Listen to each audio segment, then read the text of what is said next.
Happy holidays. Merry Christmas to all. Today is Christmas and today is Wrestling Highlights of the Week Day. My name is Gerald Garrett, aka G2, and this is the Wrestling Highlights of the Week presented by My Two Cents Podcast. I am here to give you the wrestling highlights for Raw, Smackdown, NXT, and AEW Dynamite. No Impact Wrestling highlights will be provided to you this week nor next week because Impact Wrestling decided that they're going to give us a year recap of what happened to Impact on both, this past episode and also next week's episode. So that's the reason why you will not be getting Impact Wrestling highlights on this week's episode and next week. Also, AEW Rampage, it will be coming on tonight, Christmas night. So I will be giving you AEW Rampage results on my Sunday episode. But without further ado, I'm going to do something different this week. For this week's episode, I'm going to give you a yearly observation of what I've seen on AEW Dynamite, not AEW Rampage, because Rampage only been on for a couple months, but Dynamite, Raw, SmackDown, NXT, and Impact Wrestling. Also, I will be giving you a couple of my favorite wrestlers of the year and a couple other things, but I'll get to that when I get there. But without further ado, let's start off with the show. On Raw, you have Bianca Belair going against Doudrop, and this is their third match encounter. And Bianca wins the match by pinfall when Bianca was finally able to hit the KOD on Doudrop to win the match. Bianca Belair has proven to us this year that she is literally the strongest female on the female roster for WWE. And I'm going to get more into Bianca later in the show. After this match, we have Finn Balor going against Austin Theory. Finn Balor won the match by pinfall by hitting the coup de grace on Austin Theory. We have the Mysterios going against AJ Styles and Omos. The Mysterios won the match by pinfall when Rey rolled up AJ Styles after Omos didn't want to get tagged in by Styles. After the match, AJ walked up to Omos and told him that he should have never put Omos under his wing after Omos didn't want to get tagged in, and he calls him a piece of trash. Omos shoves AJ, and then AJ attacks Omos, but that happened to no avail because all those little petty hits cannot stop a big toppling giant. Omos was able to put AJ on the shoulders, toss him up in the air, and let AJ's body hit the mat. Omos then got on the mic and told AJ that the next time you see him, it will be in a match. And it gets announced that this upcoming episode on Monday Night Raw, it will be AJ Styles going against Omos. After this, we had Randy Orton going against Chad Gable with Otis in his corner. Randy won the match by pinfall whenever he was able to hit RKO on Chad Gable. It was a real short match. After the match, Otis came into the ring and tried to attack Randy, but Randy saw this coming and tried to hit the RKO on Otis, but Otis was able to push Randy off. Randy tried again with the RKO, but to no avail. Otis was able to push Randy off again. And then Randy tried one more time, still to no avail. So Randy failed 3 times at trying to hit the RKO on Otis, but Otis was able to push Randy off of him. And it also was announced that next week, this upcoming week on Raw, it'll be Otis going against Randy Orton. After that match, we had Damian Priest going against Dolph Ziggler with Bobby Roode in his corner. Dolph was able to win the match by countout when Bobby pulled Damian Priest off the ring apron, and then Damian fell to the ground. Damian popped up, and then this whenever he had the second switch, and he just basically turned into the evil madman that Damian has inside of him, and he snapped and started attacking Bobby Roode, which led to a countout. The referee told the ring announcer that Dolph would win the match by countout. When the ring announcer announced the countout victory, Damian Priest got in the ring and went after Dolph Ziggler, but Dolph attacked him first and left the ring. Then Dolph sprinted up the entrance ramp, which led Damian Priest to exit out of the ring and then pick up Bobby Roode and hit the Reckoning on Bobby. And then it was announced also on this upcoming week episode of Monday Night Raw, it will be Damian Priest going against Dolph Ziggler with the United States Championship on the line. After this match, we had Rhea Ripley going against Queen Zelina Vega, and we had Carmella and Nikki ASH. They were banned from ringside. Rhea won the match by pinfall after hitting the Riptide on Zelina. Easy match there. And in the main event, we had Bobby Lashley and Big E going against Seth Rollins and Kevin Owens. Big E and Bobby won the match by pinfall when Bobby was able to hit Kevin Owens with a spear and cover him for the win. Immediately after the match, Seth Rollins was able to hit Bobby with the curb stomp as Bobby was still on top of Kevin Owens. And then Seth Rollins and Kevin Owens sent Bobby Lashley to the outside of the ring and attacked both Bobby and Big E with steel steps. Seth then lifted up Bobby onto Kevin Owens so he can hit his apron powerbomb on Bobby Lashley. And then they put Bobby Lashley's head on the steel steps so Seth Rollins could deliver the curb stomp onto Bobby. And that was the end of your Monday Night Raw highlights of the week. After this, we had NXT. NXT comes on and it's announced that on the January 4th edition on NXT, which will be New Year's Evil, it will be Tommaso Ciampa going against Braun Breaker for the NXT Championship. First match of the night was a street fight, which had Dakota Kai going against Raquel Gonzalez. Raquel won the match by pinfall when she was able to hit Dakota with the Dakota Bomb on a trash can for the win. This is a must-see. If you're going to see a match on this show, you got to see this street fight because it doesn't start off in the ring as most street fights usually do. It started off literally in the backstage and then worked its way to the street, the parking lot, and then it started working its way into the ring, and you had trash can lids, you had trash cans, you had tables, you had chairs, you had kendo sticks, you had everything under the sun that these two women basically beat the crap out of each other.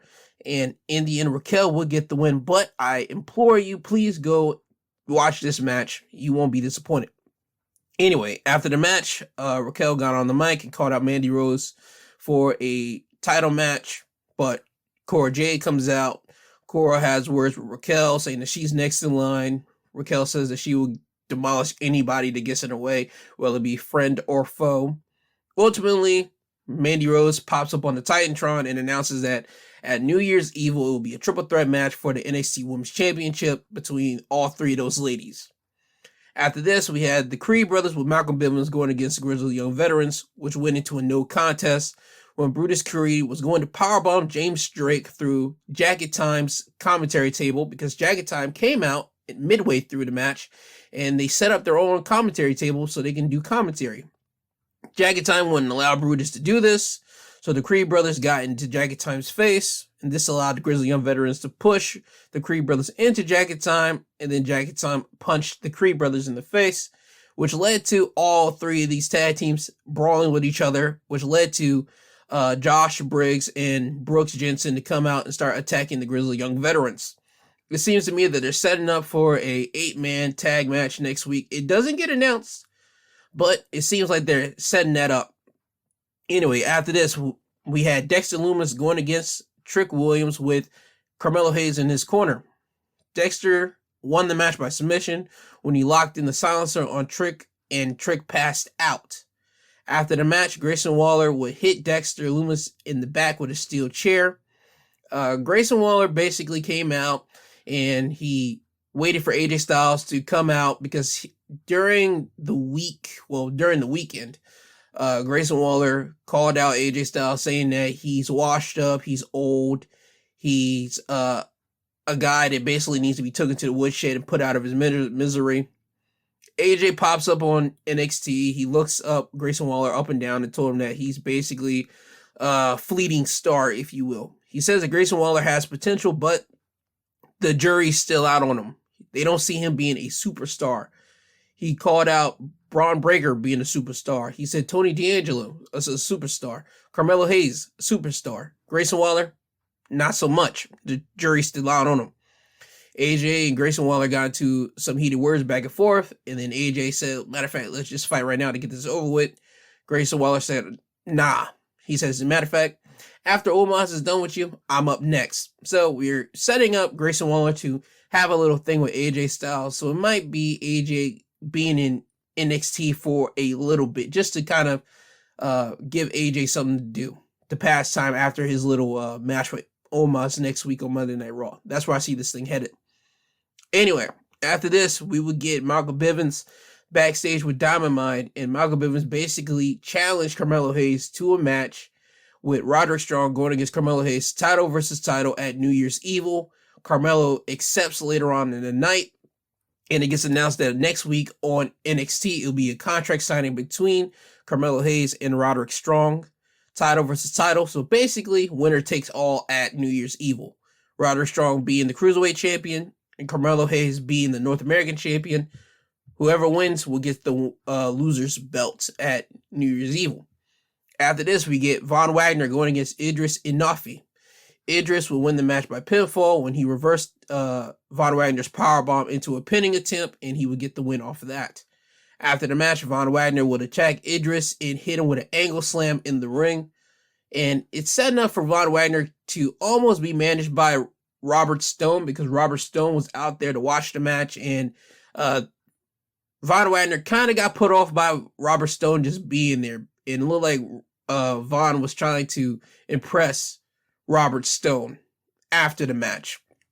After this, we get Elektra Lopez with Legado del Fantasma in her corner going against Io Shirai. Io Shirai will win the match by pinfall after a distraction from Zion Quinn. Zion Quinn came to the ring and took out Legado del Fantasma, and then got on the ring apron and pulled out a mistletoe and distracted Elektra Lopez. Santos Escobar pulled Zion off the ring apron, and this allowed Io Shirai to hit Elektra with a palm strike and then a moonsault for the win. Now it's time for the main event. Pete Dunne going against Tony D'Angelo. Pete Dunne will win the match by pinfall when Pete Dunne was able to hit the bitter end on Tony for the win. It was a great match to end NXT. However, after the match, Tony tried to attack Pete Dunne from behind, but Pete Dunne sensed it and attacked Tony first. Pete Dunne will send Tony D'Angelo to the outside of the ring and proceeded to brawl, but Tony was able to send Pete Dunne into the announce table and then hit a spinning fisherman suplex on the outside. Tony then grabbed the crowbar and posted up Pete Dunne onto the announce table and then hit Pete Dunne's right hand with the crowbar, leaving Pete Dunne writhing in agony as he's on the floor. And Pete Dunne needs his hands because he usually likes to try to break other people's fingers with his hands. So if Tony D'Angelo took out Pete Dunne's hand, Pete Dunne won't be able to break anybody's fingers. And that's the end of your NXT highlights of the week. Now on to AEW Dynamite. And let me just say this right now. AEW Dynamite was the show of the week, hands down. Because it starts off hot. We get Adam Cole going against Orange Cassidy. Adam Cole wins the match by pinfall thanks to the debuting of Kyle O'Reilly. As Kyle O'Reilly came into the ring and attacked Orange Cassidy while the referee was distracted by Bobby Fish on the outside. Cole then was able to hit Orange Cassidy with a running knee behind the head, the boom, and then pin him to win the match. After the match, Kyle O'Reilly continued to attack Orange Cassidy until Adam Cole pulled Kyle O'Reilly off of Orange Cassidy, and they had a stare down, basically proceeding to them still like giving it up to their NXT like feud that they had, because last time you saw these two men in the ring, they were not on the best of terms in NXT, and AEW does a good job at, you know what, we're not just going to let the past just be the past, meaning that if it happened in the past, we're going to bring it up. We're not just going to act like it never happened the way that WWE does it a lot. AEW likes to continue the storylines, whether you were in one company and you're jumping over into this next company. We're going to continue that storyline that you guys basically had and just basically incorporate it into our own. Truck, Taylor, and Trent came into the ring, but they got destroyed by all three members, Adam Cole, Bobby Fish, and Kyle O'Reilly. And after they beat up on Chuck and Trent, you saw all three men just basically stand right beside each other like they did whenever they all came in after NXT Brooklyn in 2017. And they stood literally side by side, like picture perfect, the exact same way that they did when they came in at the end of NXT Brooklyn 2017. And then you see the Bucks coming down to the ring and they get into the ring. They ask Adam, what is this? And Adam is looking at Kyle and Bobby Fish, and he looks back at the Young Bucks. And you just see him kind of like talk to the Bucks. And I think he's trying to tell them, like, it's okay. It's all right. We're good. And then he leaves out of the ring and he just like waves his finger off to Kyle and at Bobby to follow him. And they get out of the ring and they follow Adam Cole. And so it seems to me like Adam Cole got both of his boys back with him now. So it looks like we are getting the Undisputed Era without the Undisputed Era name in AEW. And it would be announced that all three of those men, the group formerly known as the Undisputed Era, going against the Best Friends in Orange Cassidy next week on AEW Dynamite. Also, it gets announced that on the first episode of AEW Dynamite on TBS on January the 5th, it will be a rematch between Bryan Danielson and Heyman Page for the AEW World Championship. And they will have three judges down there to watch the match. And if it gets to if they get to a time limit draw again, it will go down to those three judges to pick who is the winner of the match. Almost basically UFC boxing style. After this, we had Wardlow with Shawn Spears in his corner going against Shawn Dean. Wardlow won the match by pinfall, real easy, after delivering 4 powerbombs to Shawn Dean and covered him. After the match, Shawn Spears got in the ring and hit Shawn Dean with the steel chair, and then they left. It seems to me that Wardlow is basically constantly still getting tired of MJF and the Pinnacle's crap, because before the match happened, you had a backstage segment of MJF talking to Wardlow, talking about how he should have already bought the champagne last week, and talking about how he's starting to get tired of Wardlow a little bit, but then he had to cool himself off and say, you know what, this is CM Punk's fault, and then he started talking about CM Punk. Again, MJF is slowly getting on Wardlow's nerves. Wardlow didn't seem fazed by this, but it seems to me that Wardlow is slowly but surely going to snap off into MJF's butt and really tear up a foot all up in it. And I can't wait for it to happen, to be honest with you. After the match, we get the semifinals of the TBS Championship Tournament between Ruby Soho and Nyla Rose with Vicky Guerrero in Nyla's corner. Ruby will win the match by pinfall when she was able to hit her finisher, the No Future or the Riot Kick, whatever you want to determine it, on Nyla Rose for the win. Solid women's match. And now, the winner will now have to face either Jade Cargill or Thunder Rosa, and that match will happen on next week's episode of Dynamite between Jade and Thunder Rosa, and then that winner will go against Ruby Soho on the first episode of AEW Dynamite on TBS on January 5th. After this match, we had Malachi Black going against Griff Garrison and Brian Pillman Jr. is in Griff Garrison's corner. Malachi won the match by referee stoppage when he applied a single leg crab on Griff, and the referee had to stop because Malachi was attacking Griff Garrison's leg constantly throughout the match. After the match, Malachi didn't want to let go of the hold, so Brian Pillman got in the ring and attacked Malachi from behind. Once he did this, Malachi got off of him, and then Brian looked after Griff Garrison to make sure he's all right.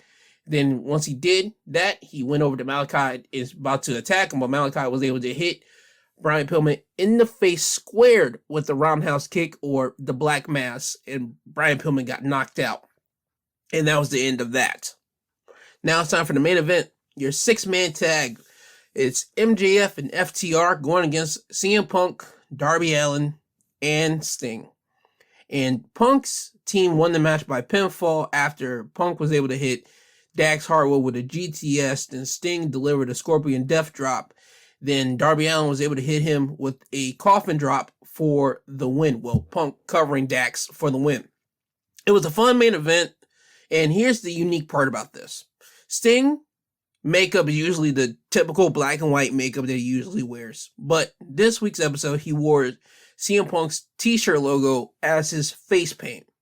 While Sting, on the other hand, he wore Chicago colors, basically the black, white, red, and blue of Sting's old face paint that he wore in his beginning wrestling phase as a part of a tag team with him and the Ultimate Warrior, the Blade Runners. He wore Sting's old face paint on his face. And CM Punk also wore Sting's, a custom made Sting's old type of ring gear of tights, when he's wearing black tights with a scorpion on his side, and in that scorpion it still had the Chicago colors as well, the light blue, the white, the red. So Punk still represents Chicago in his gear, but he also paid tribute to Sting, the man that he's teaming up with in this match. While Darby, he wore pink and black as his face paint, and he had pink hair. Again, it was a fun match, great match.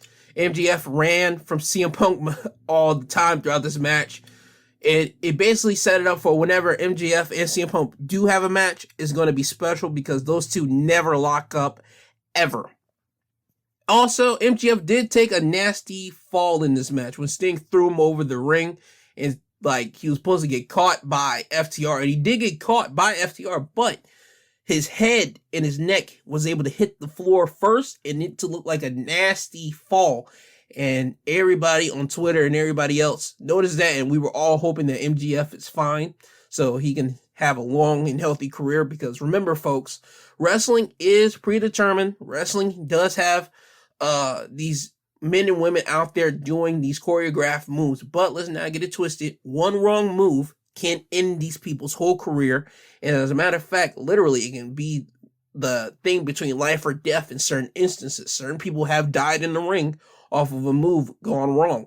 Just want to keep that remember for everybody. Pay respect to all these people that are performing these wrestling moves, and please to God, do not try these moves at home, because again, these are trained professionals. They went through wrestling school. They know what they're doing. But again, even with them, one wrong move, they can either end up paralyzed, or they can end up with a nasty injury that will literally be with them for the rest of their life, or cut their career short.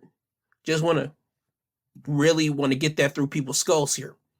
Anyway, that's the end of AEW Dynamite, but still, check out AEW Dynamite match and show of the week. Literally. After this, now it's time for SmackDown. SmackDown opens up with a SmackDown Women's Championship between Charlotte Flair and Toni Storm.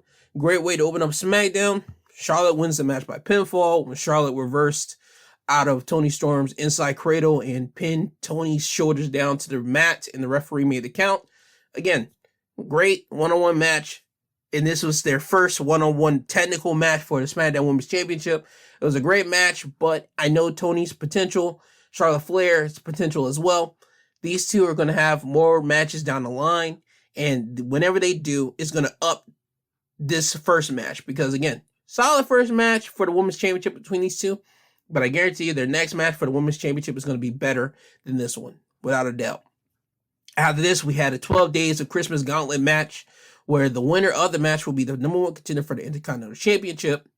The competitors in this match were as follows: Drew Gulak, Shanky, Cesaro, Humberto, Jinder Mahal, Angel, Sheamus, Ivar, Eric, Mansoor, Ricochet, and Sami Zayn.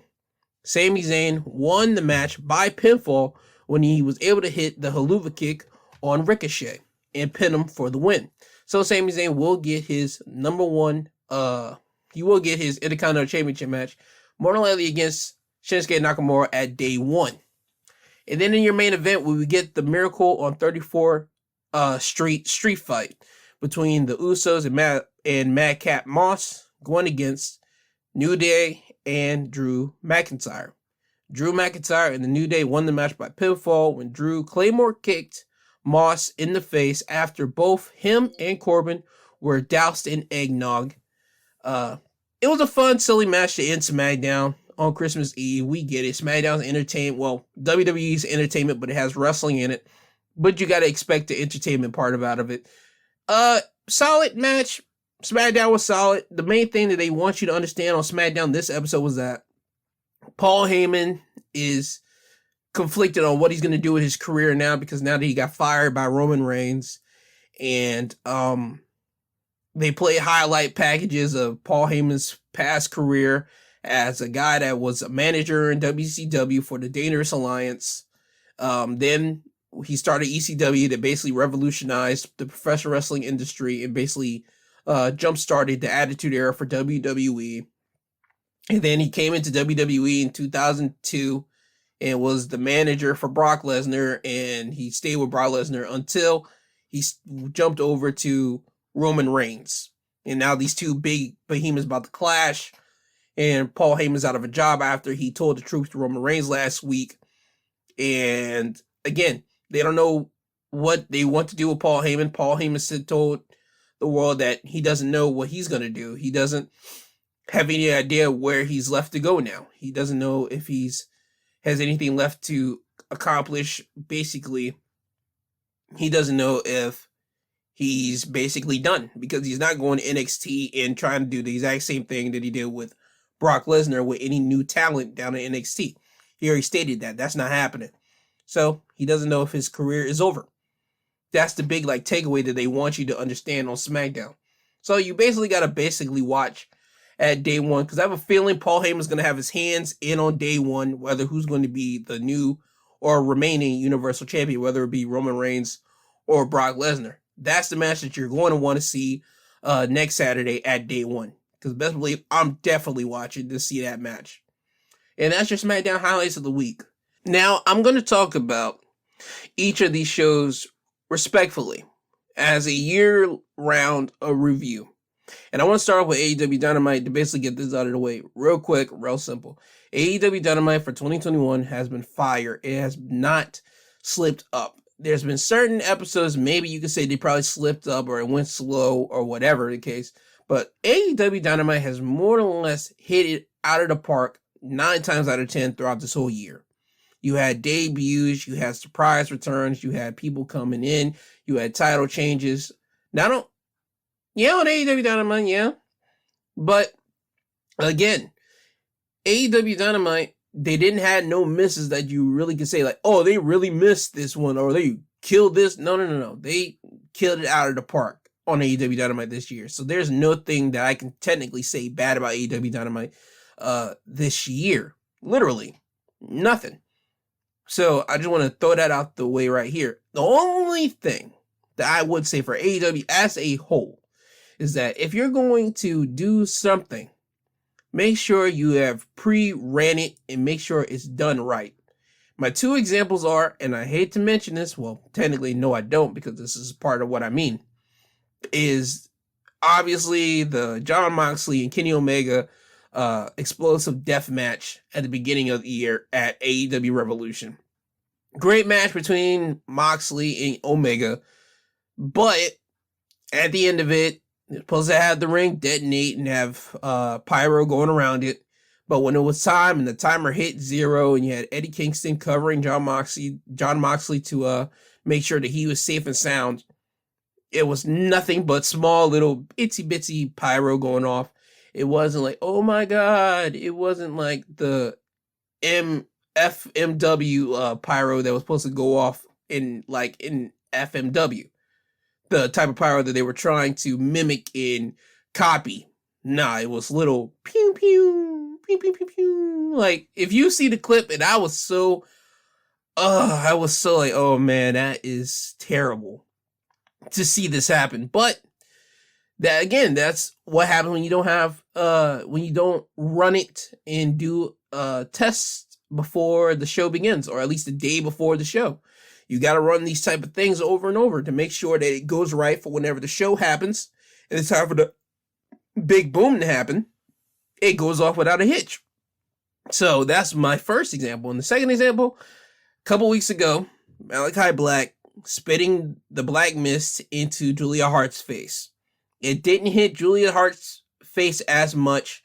It didn't even whiff her that much. If you go back and look at the show in the footage, that mist didn't even spray her like that. It got a couple black spray, whatever you want to call it, data on her face, but it wasn't like, oh my God, he sprayed her in the face, like the way that she screamed about it, and the way that Griff Garrison and Brian Pillman Jr.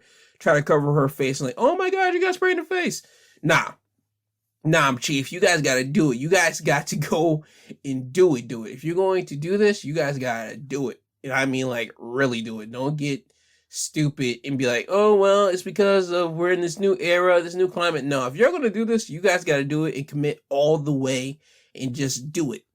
That's my whole thing. So those are my 2 examples that, you guys got to pre-test it and run it out, and just to make sure it's all right to do and that it's good, it's going to look good on camera. So that's my thing. Oh yeah, that blood and guts match with Pinnacle going against the Inner Circle with MJF throwing Jericho off the cage, and you see him supposed to smash through the entrance ramp in the stage, but he went through like cardboard, and it was supposed to look like he went through the stage in like the steel, but it was cardboard and the camera angle. They should have somebody in the production truck should have knew better about that. not to like show off that portion of the camera. But again, trial and error, still a new company, but they were able to hit it out the park 9 times out of the 10 throughout this whole year. So that's my only type of critiques that I do have for AEW Dynamite. Smackdown, same thing. More or less throughout this whole year, it was fire because it was 2 hours and you knew what you're getting with these 2 hours. For this whole year, you knew that you were looking at the Roman Reigns storyline to keep you interested into the Smackdown product.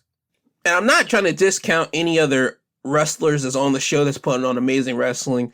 Like when Big E was there on SmackDown, you had the Big E being the Intercontinental Champion and him winning the Money in the Bank briefcase, and we're wondering whenever he's going to cash in. Or the storyline between Bianca Belair and Sasha Banks, Bianca and Sasha having their little thing, and then Bianca having her feud with Bayley, and then Becky comes in, and then I'm not discounting any person on SmackDown from the beginning of the year towards the literally the end of the year.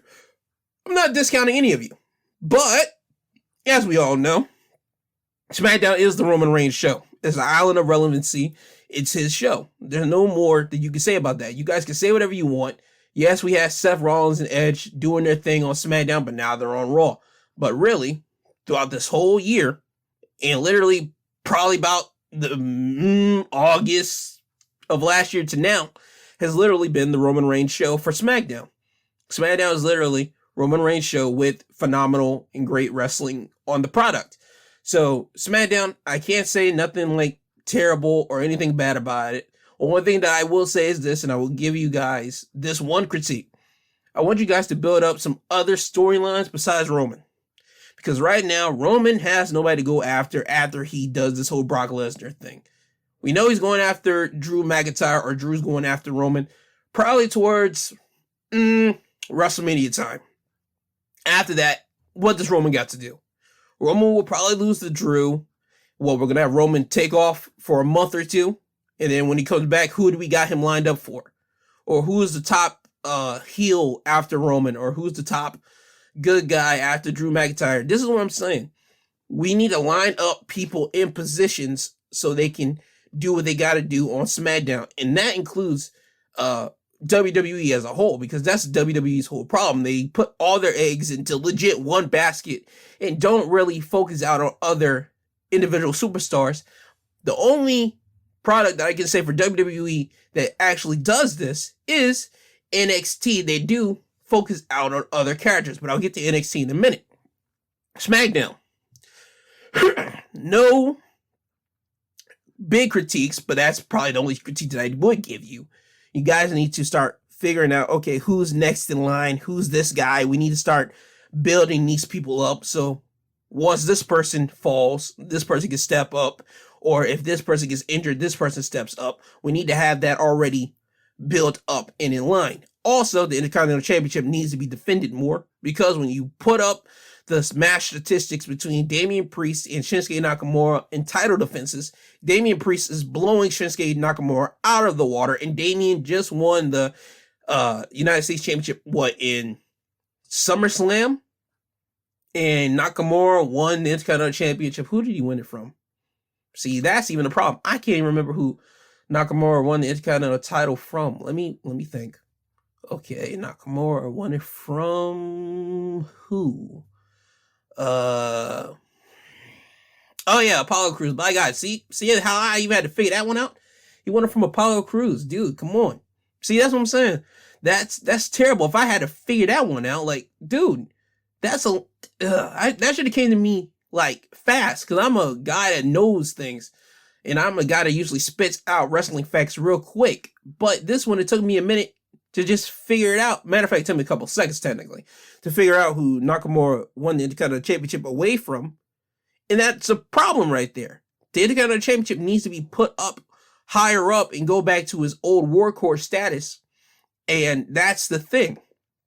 We don't have nobody to go against Nakamura. Right now we got Sammy to go against him, but I don't know if Sammy's winning or Nakamura's winning. Me, if I had my choice, I'll have Sammy win so Nakamura can team up with Boogs and give them the tag team run and give them the tag team titles if that's what you guys want to do. Because it seems to me that you guys are a lot more interested in Rick Boogs guitaring and doing this whole theatrics of guitar with Nakamura, and you could do that with the tag team championships, and also have him be on television a lot more, so you can give Rick Boogs that allotted television time and exposure a lot more than just him being the guitar man for Nakamura. But anyway, that's just my critique on the SmackDown product.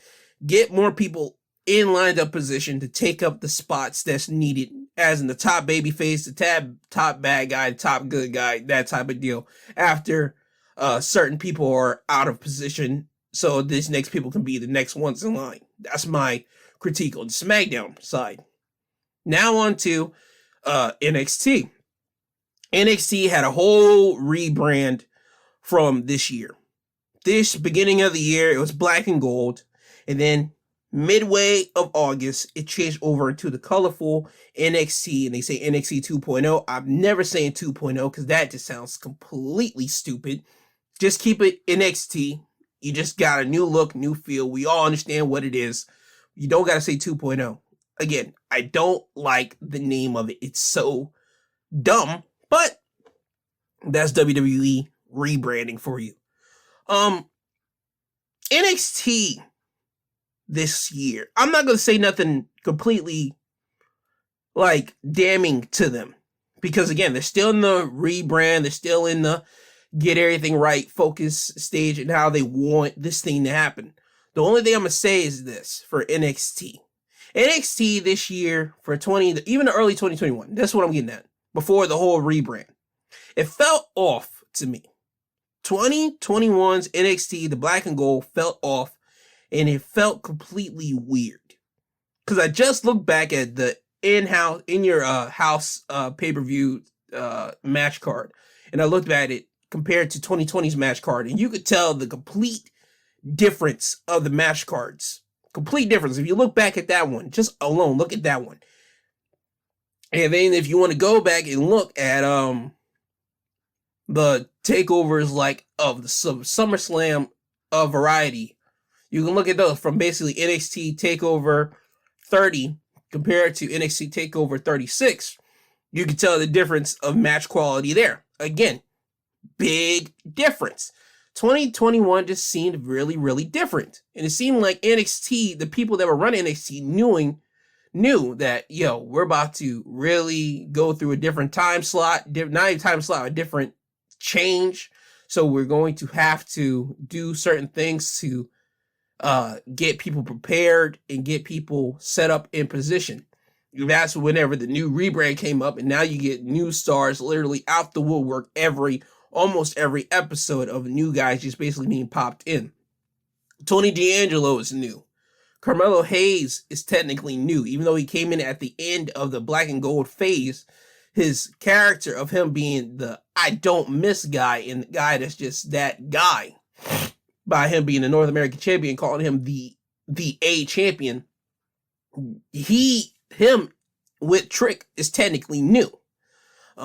Diamond Mine as the whole faction, the legit presentation, even though Diamond Mine came in literally at the end of the black and gold brand, it's new. You got the Creed brothers, new people. You got the coach, new. You got Ivy Now, who's new. Roderick Strong is still of the black and gold era of NXT.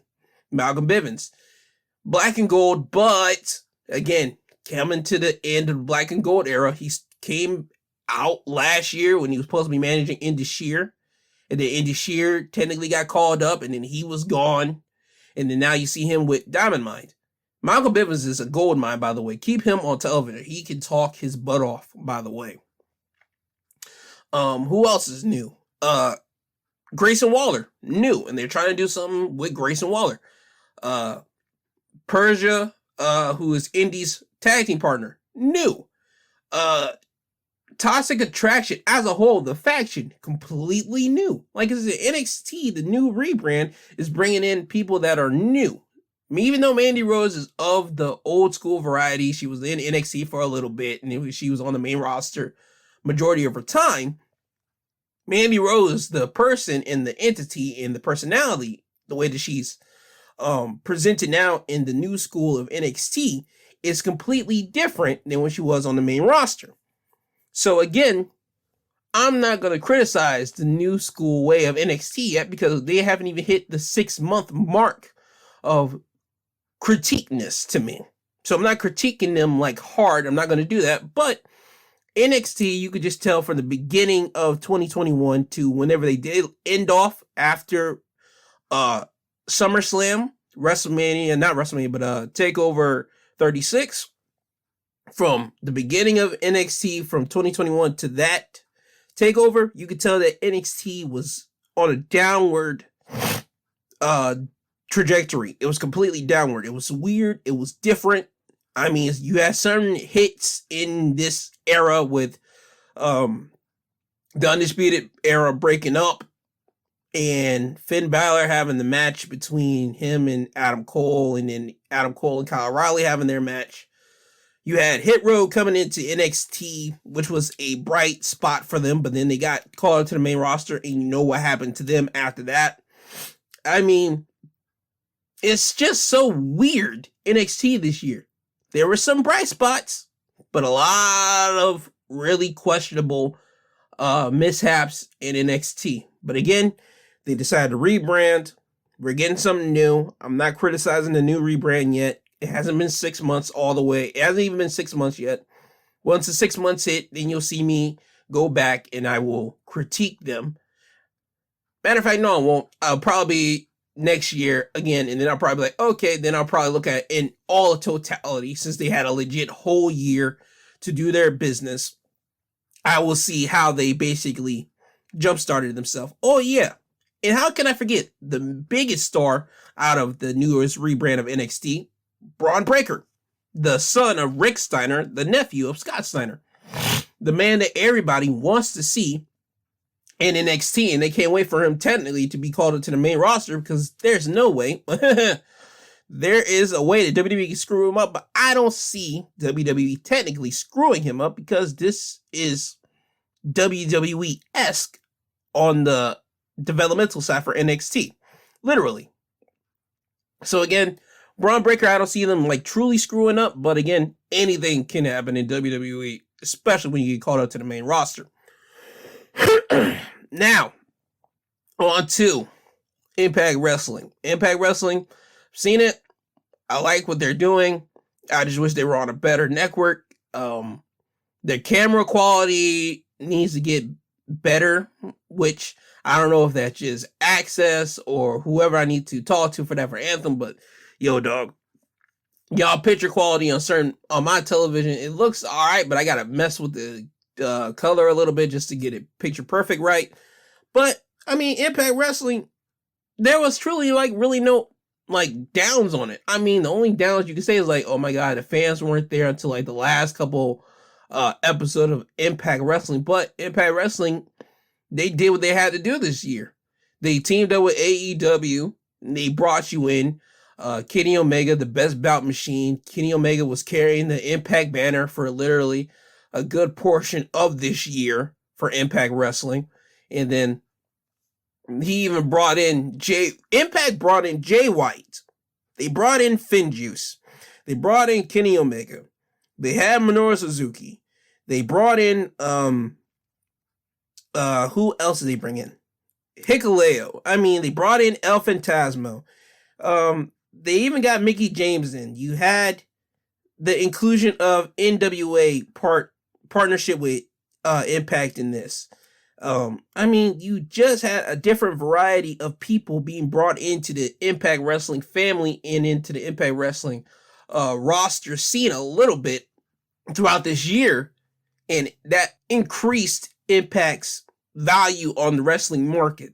Because when you're able to say that you brought in Kenny Omega, Jay White, and all these other names from New Japan to come over to your show, it makes people on the internet, it makes people that are wrestling purists to actually want to find your show out and watch and see what you're doing. So Impact Wrestling, no real big drawbacks on them, except for they don't have the greatest station to really like play their wrestling show on. Access TV is great, but I don't believe every cable company carries that. And I believe you got to find it somewhere on the internet for certain places. I know they used to have a Twitch, but I'm not sure if they're still on Twitch anymore. So I don't know. I watch it on Access TV. I can't really like say anything about where else they are able to be found at. But that's the only complaint that I do have for them. They need to be completely just out here, just watch, like be on different programming shows, networks, to be out here like that. Impact needs to get more other like big names as well. Again, they got Moose, W. Morrissey, Eddie Edwards, Eric Young, Matt Cardona. Who else? I want to say Rich Swann, Heath. Rhino isn't a main eventer no more, so I'm not gonna do that. But he is still a good like name, and you could put him anywhere, and he'll do what he got to do for that. Who else? Chris Bay. I can see him being the future of the company. Ace Austin is also the future of the company for Impact Wrestling as well. Who else is there?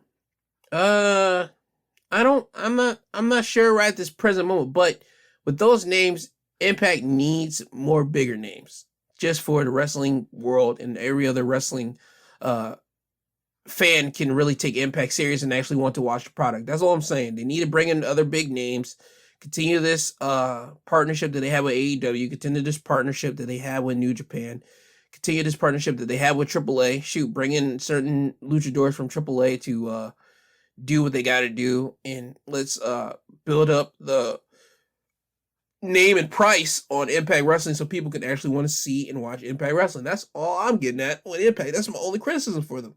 Now on to the big granddaddy himself. Monday Night Raw. 3 hours. Vinnie Mac's baby boy. Vinnie Mac's flagship brand of the WWE banner. The WWE whole like building in their whole business model. Monday Night Raw is a complete snores fest for 3 hours.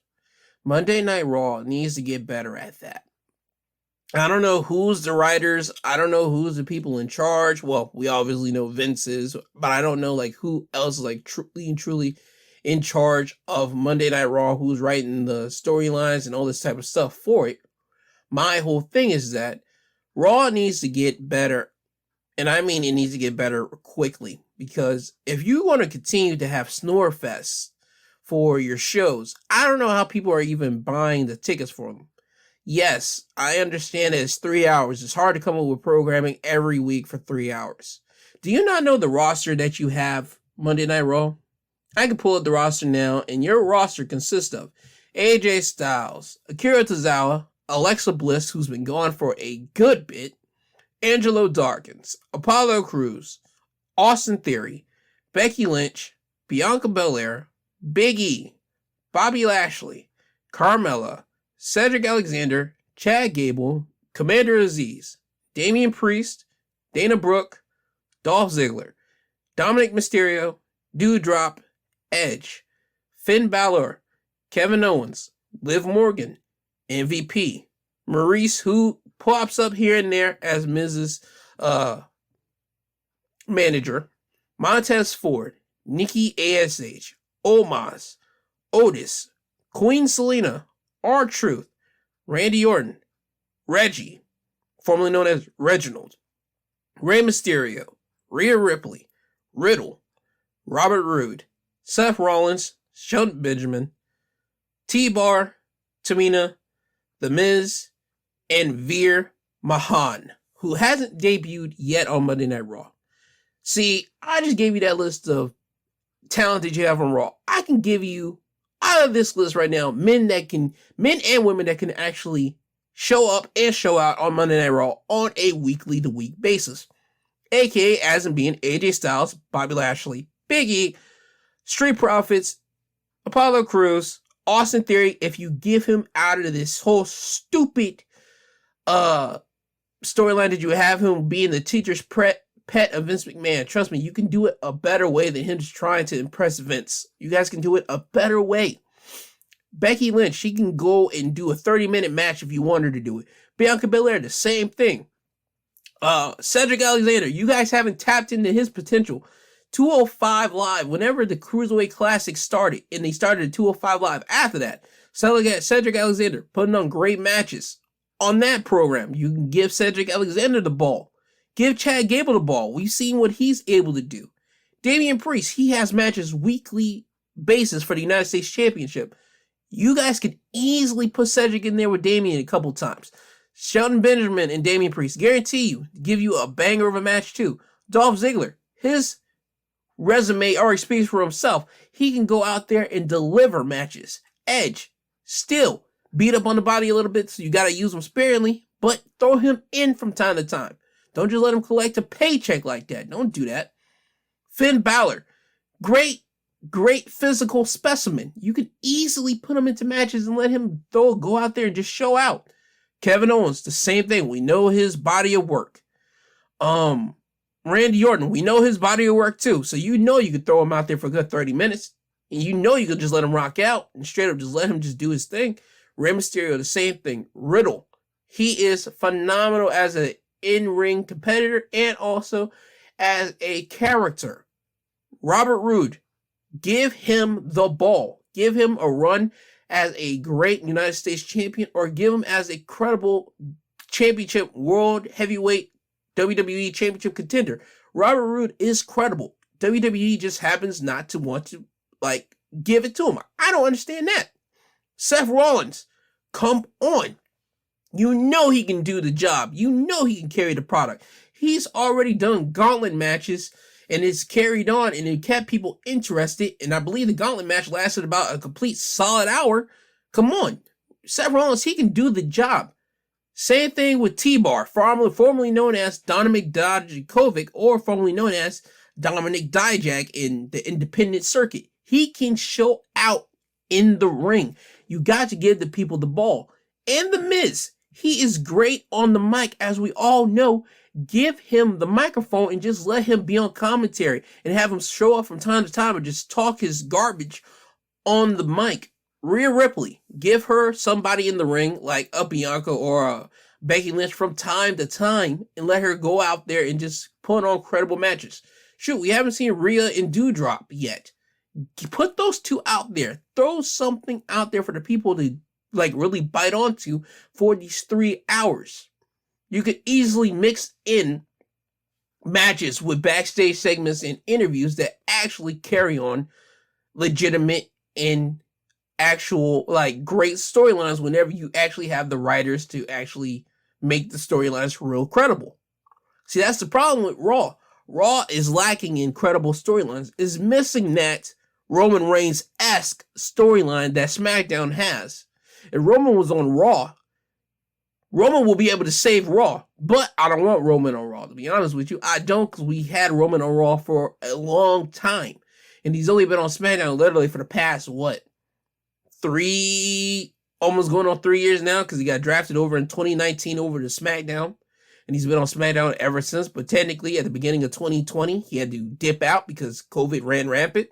And then that's whenever they got the Thunderdome. And he came back in mid-August. So, Raw is missing that Roman Reigns-esque storyline. And I can tell you right now, I can pitch you something right now. You can have Seth Rollins carry the ball. I'm not saying for him to beat Big E for the WWE Championship, but you could have him literally just be a menace and run up amok on Raw. And that'll keep everybody entertained, especially with his drip god visionary persona that he's on right now. That man is a menace when he wants to do it. Him running up and raiding Edge's house is still one of the best segments on WWE television this year, in my personal opinion, hands down. He walks in and just say, screw your house. He walks in, opens up your refrigerator, takes your food, keeps your refrigerator door open. He ain't even caring about nothing. Seth Rollins is easily one of the best characters literally on WWE as a whole. And you mean to tell me you can't put him on television like that and just basically run amok? You could easily do that. Or you could have the Hurt Business dominate like they did in 2020, but this time in front of the fans, and actually let the fans get to enjoy the Hurt Business in person. Ta-da! You can do a lot of different things on Monday Night Raw for those 3 hours to keep people entertained. You can even have the Hurt Business try to acquire the services of Bianca Belair to have her join the Hurt Business, and then her have that complication between her wanting to join the Hurt Business, but her husband, Montez Ford, telling her not to join the Hurt Business, and then you can have the Hurt Business going against the Street Profits and have that be a thing. See, that's what I'm saying. I'm throwing out just a couple things that will keep people just interested as a storyline purpose right there. 3 hours, you can easily cut the tension and do it, but you just gotta be willing to want to do it. And I'm not sure that you guys want to do it from time to time. Some of these storylines are garbage and you just want to finish them off for your own purpose or whatever the case may be. But that's my biggest thing with Raw. 3 hours being a complete snooze fest. Some of your Raw shows hit this year. Not gonna lie, some of them hit, some of them were missed. You had more misses than hits, but you had some hits this year. What I'm going to say right now is about to not even be remotely critical or even be like surprising anybody. When you guys started off the beginning of the year, the biggest storyline on Raw was literally The Fiend and Randy Orton. Right? That is what everybody wanted to see every week when they turn on Raw. The Fiend and Randy Orton, to see how this storyline will progress. We get Randy Orton burning The Fiend's body. The Fiend is now off television. Alexa is now having The Fiend's power, doing everything. The Fiend comes back, Fastlane. We building it up to WrestleMania. We get to Mania. Fiend go against Orton. Fiend loses because of one RKO, but also because of the distraction off of Alexa Bliss, who's now sitting on top of a box, who has acquired all of The Fiend's power. And the next night, Bray Wyatt comes out and he talks about how he's going to be on Raw and now this and that, blah, blah, blah. Never seen from him again. We get told that he is cut months later and splat out. Alexa is still with The Fiend's power. Now Alexa is gone because we don't know what she's doing. We don't know if it's a mental health issue. We don't know what type of situation it is. But the only thing I do know is that we are waiting for Alexa Bliss to come back, and ta-da! We're waiting to see if she's still going to have the Fiend power or if she's going to be back to old Alexa Bliss, the 5 feet of fury Alexa Bliss. See, that's my thing. We don't know. Raw has no idea. But what I'm hoping is that they hurry up and figure out what they want to do and get it right for these next year coming up. Raw needs to get better. I want them to get better because Raw is a great program when you actually do it right. For 3 hours with that much roster, guess what? You can easily put these wrestlers or personalities on television and have them do things on television to keep people entertained, whether it be a backstage vignette, whether it be a backstage segment, whether it be a backstage interview, whether it be an interview in front of the crowd, whether it be them being guest commentator on the for a match or something, and keep people entertained literally at home. Or you could have them literally wrestle 30 or 20 minutes on a Raw. Ta-da! It's not that hard to do, but you gotta want to do it. That's my biggest critique with Raw. Quit being a snore fest, for the love of God, so people can actually enjoy your product. Now, with all that being said, before I get you guys out of here, I want to list off a couple things that I noted down myself. And here's my, awards, or not even awards, here's my thing for WWE and AEW. For WWE, I got Wrestler of the Year, Roman Reigns. And what I mean by Wrestler of the Year, I mean his matches didn't miss not one beat. His matches were always entertaining for literally the whole 12 months. Literally, the whole entire 12 months. Roman Reigns had great matches all year round. He didn't miss, whether it be him going against Kevin Owens in their series of matches, him going against Edge and Daniel Bryan at WrestleMania, him going against Edge at Money in the Bank, him going against John Cena at SummerSlam, him going against Brock Lesnar at Saudi Arabia show, him going against Big E at Survivor Series. Roman Reigns didn't miss this year as a wrestler in his matches. Him going against Cesaro at WrestleMania Backlash, that didn't miss at all. So I'm not sure if y'all gonna hate on that, but that's just what it is. Character of the Year for WWE, Seth Rollins. the visionary / drip god, Seth Rollins was the man in character. And when I say character of the year, I mean his character was literally on point. The promo work, the backstage work, whether it was having him in vignettes, him embodying and giving himself into that character, it worked fully for Seth Rollins. So Seth Rollins, as the drip god, the visionary, that character did not miss. And I'm not saying other characters on WWE weren't good, but Seth Rollins was just basically way above. Total package. Total package is literally wrestler and character all rolled up into one. Their matches were great, and the character fit them completely like a glove. And that goes to none other than Roman Reigns. Again, Roman Reigns' character fit him like a glove. This is the Roman that we wanted for years. This is the Roman that we wanted after the Shield broke up. We wanted the cool, suave Roman Reigns that will come in, kick your face off, beat you up, say a couple of sly, cool words, be that cool guy that he is, and that's it. Roman Reigns was literally, and still is, the whole entire package. When you look at a wrestler in the main event status spot, Roman Reigns is what it is. He is the guy. Period. Tag team of the year, The New Day. They were literally a team for the whole entire year. You might say, what about RK Bro? RK Bro was only a team, in June to June throughout the year? That's half of the year. The New Day literally were a team for the whole 12 years straight. Not 12 years, 12 months straight. So the New Day gets this. Match of the year, NXT TakeOver 36, Walter versus Ilya Dragunov for the UK title. That match was the one. Now, you might say, what about Roman versus Edge at Money in the Bank? Or what about Edge and Seth Rollins at Saudi Arabia? Or Edge versus Seth Rollins at SummerSlam? Hey, all those are great matches. Or Roman Reigns versus Daniel Bryan, Daniel Bryan's last match in WWE. All those matches are great. But Walter versus Ilya Dragunov, it exceeded their previous match that they had on NXT UK, that the WWE had to bring over these two over from the UK over to WWE in America, on American soil, and have them on the WWE NXT America version and have it on the big stage, their takeover 36. And we had Ilya defeat Walter in ending his long reign. And they even had Ilya making Walter tap out, which is a hard feat to do. Watch that match. You will not be disappointed. I promise you. Especially if you like two people just beating the ever-loving snot out of each other. That's a match you definitely want to see.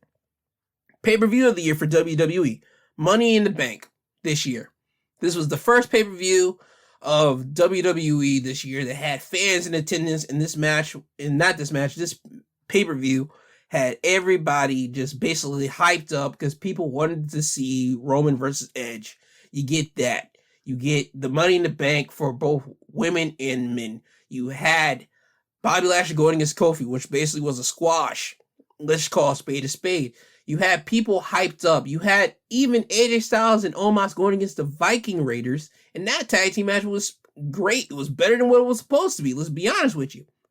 That pay-per-view had fans cheering and waiting. Couldn't wait to see. And it had the whole match, not the whole match, but the whole pay-per-view, just a whole buzz. People were loving that pay-per-view, period.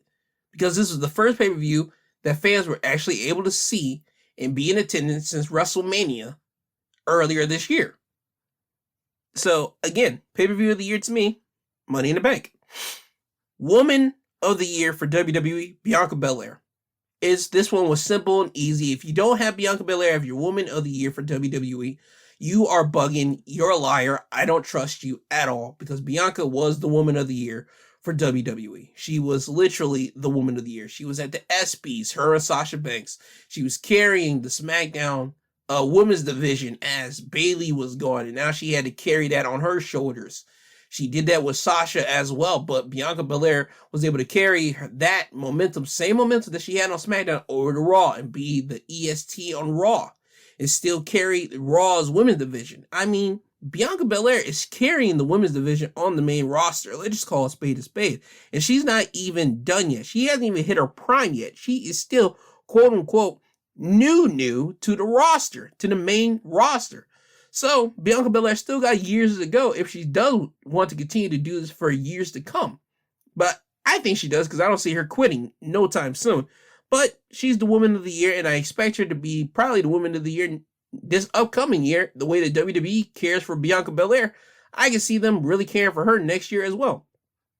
Likely to have a great 2022. And this award is going out to the person that hasn't been on television as much in 2021. And I feel that they're going to give this person a lot of TV time and an opportunity to make themselves stand out above the rest of the crowd.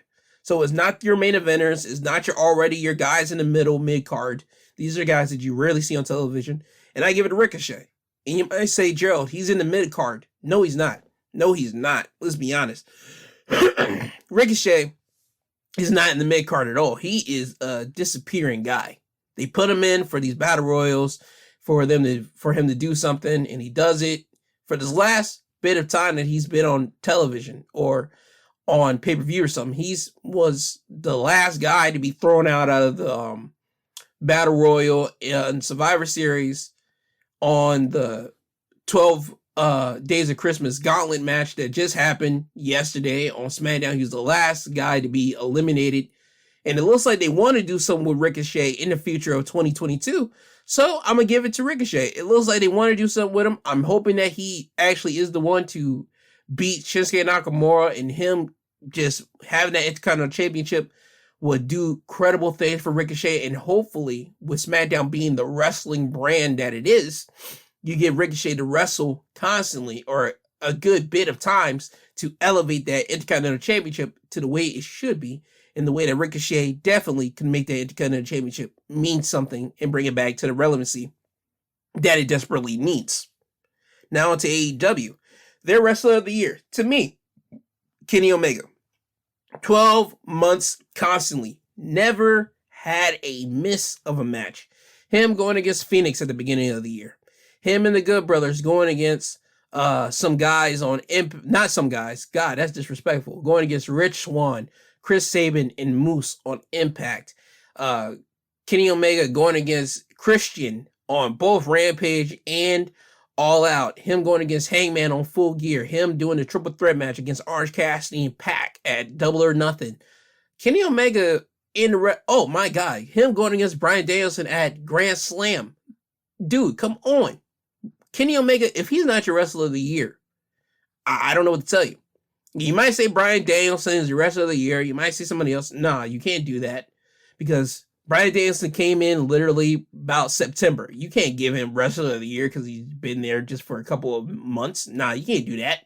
You got to have literally the whole 12 months to consider somebody the Wrestler of the Year. Kenny Omega's that. Let's just call a spade for AEW. Character of the Year. Same criteria. Character, somebody that's character fits them like a glove. It did the job in everything from backstage vignettes to interviews and everything else. I give it to Orange Cassidy. Orange Cassidy's character is that good. He got character, not even the character development, because he's the same character, same lazy guy that's like a slouch. He's like a sloth, and he's good in the ring when he wants to try. And that's the thing. Not that when he wants to succeed. No, they say Orange Cassidy is going to try. So Orange Cassidy can wrestle in the ring. We know he can do this. We know he's had some close calls of almost winning championship matches here and there in this year.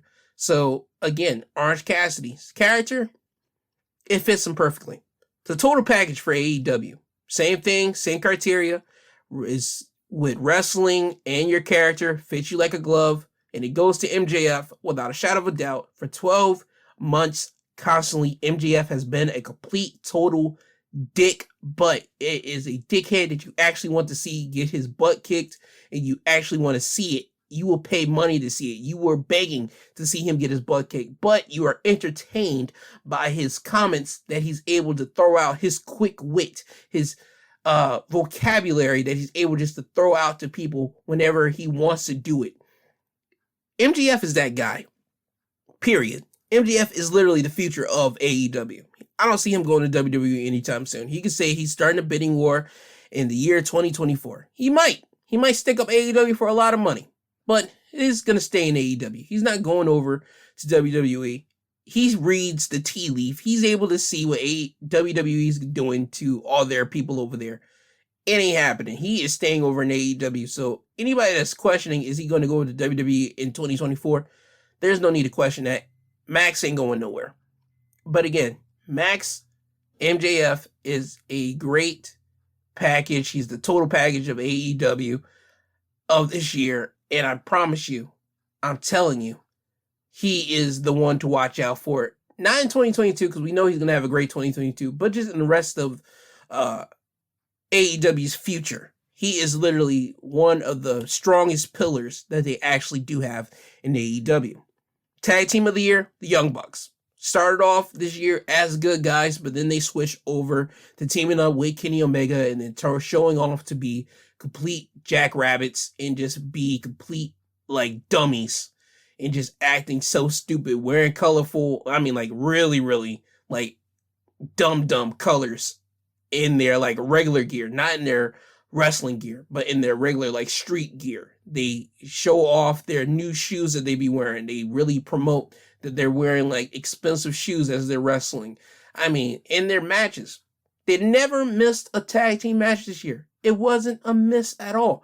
Them going against the Lucha Brothers, them going against Jurassic Express, them having their match against SCU, them going against even the Acclaimed at the beginning of the year.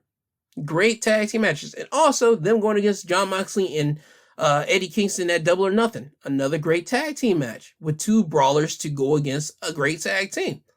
Great tag team match. Great tag team to go against. Young Bucks didn't have a miss. Match of the year. To me, and this is strictly to me, CM Punk going against Eddie Kingston at Full Gear. They only had 2 weeks worth of build, and now's the match everybody truly wanted to see, besides Hangman going against Kenny Omega and Hangman beating Kenny Omega. Everybody wanted to see what CM Punk and Eddie Kingston were going to do, and the first 10 seconds of that match happened. Eddie Kingston backfist the soul out of CM Punk, and you just see Eddie Kingston just yell into the sky of complete, like it was a complete euphoric for him just to hit that back fist on CM Punk and have CM Punk drop to the ground. By God, that match is something. With 2 weeks worth of build up, only 2 weeks being the match that everybody wants to see, that's a hard feat to pull off. And these two men were able to pull it off. And again, that's just my match of the year to me for AEW. That's just mine. Pay-per-view of the year, Full Gear. That goes without saying. I just went over how CM Punk and Eddie Kingston was the match of the year, and that came from Full Gear. You had Darby Allin going against MJF to start the show off. Great match. You had FTR going against Lucha Brothers. Great match. You had the closing matchup of Hangman going against Kenny Omega for the AEW World Championship, and Hangman winning that, and you had the closing of the closing of one chapter right now of the Elite Saga, where you had the Young Bucks coming out there and they gave the head nod to Hangman so he could end Kenny Omega and win the title. Again, Full Gear was a great pay-per-view. If you missed it, try to find it somewhere. Trust me, there's other ways you can find it without going to Fight or whatever. I don't want to say where you could go and find them because I personally don't know, but you can probably do a lot of digging on the web and you can find some of these matches there. But Full Gear was a great pay-per-view. Woman of the Year, Britt Baker. I don't need to go into much detail. Britt Baker was Woman of the Year for AEW. And I have a feeling that with the TBS Championship coming in January the 5th of 2022, we're going to have a competing dual ship between the AEW World Championship for the women and the TBS Championship for AEW. And personally, I want to see how that's going to work personally for me. I do, because that's interesting that you're now about to have 2 women's championships, and I understand that their roster is going to be growing bigger as it always has been doing.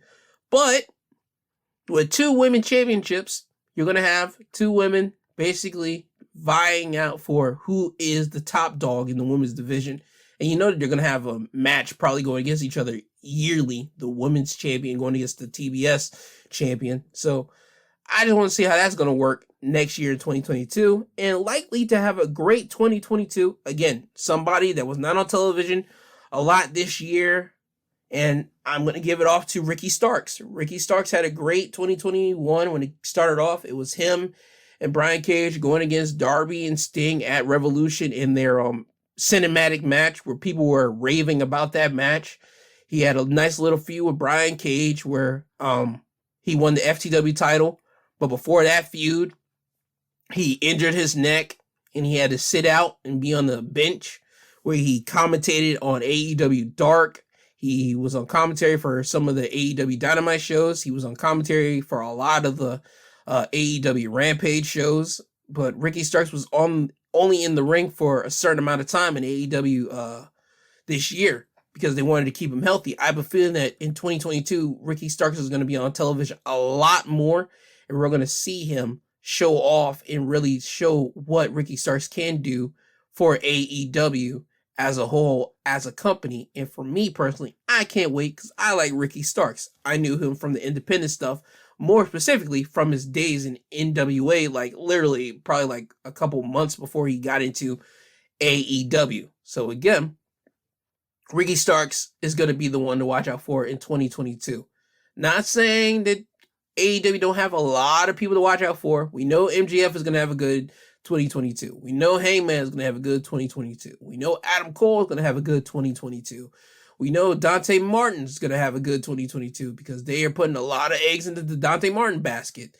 We know the Young Bucks. We know FTR. We know the team of Bobby Fish and Kyle O'Reilly because they just acquired them. I mean, AEW as a whole entire roster is going to have a great 2022 looking forward. I just picked Ricky Starks because Ricky Starks, to me, looks like he can stand head and shoulders above certain individuals, and that Ricky Starks needs to be that star that he's destined to be in my eyes. So, that's the reason why I picked Ricky Starks. But those are my awards, if you will, for those categories for WWE and AEW. Now with that, let me get you guys out of here. Give you my social media links. For our Twitter, it's at My2Podcast. Instagram, My2CentsPodcast G2. My email, since today is Christmas time, if you need somebody to email, I am here. My email is always open. My email is my2centspod@yahoo.com. NY, the number 2, CENTSPOD @yahoo.com. Remember, this is for if you want to just email me about anything. Remember, today's Christmas. I want everybody to have a great Christmas. I want you guys to please be safe out here on the roads. If you are out here on the roads, for the love of God, because things can happen to anybody and anything, and we don't want disasters to happen to people on these roads. Please be safe. I want everybody to have a great Christmas, great holidays. You'll hear from me tomorrow for my Sunday episode. If you don't hear from me Sunday, well, if you don't want to listen to Sunday's episode, you will hear from me next week on the first week's edition, the first year's technically edition on Wrestling Highlights of the Week for 2022. But with that, I have been G2. He is I am him. This has been Wrestling Highlights of the Year. I love you all. I hope you guys check me out tomorrow. Oh yeah, thank you to Apple, Google Podcasts, Podbean, Amazon Music, and also Audible for giving me these platforms so you guys can hear from me. I do appreciate it so much. You guys could kick me off, but you guys have it. You guys been rocking with the kid. I love it. Thank you. Have a great holiday. Lord God, do we all need to be safe out here? Please be safe. Please. And with that, Kanye, can you please take us home? I'm tired, you tired, Jesus wept.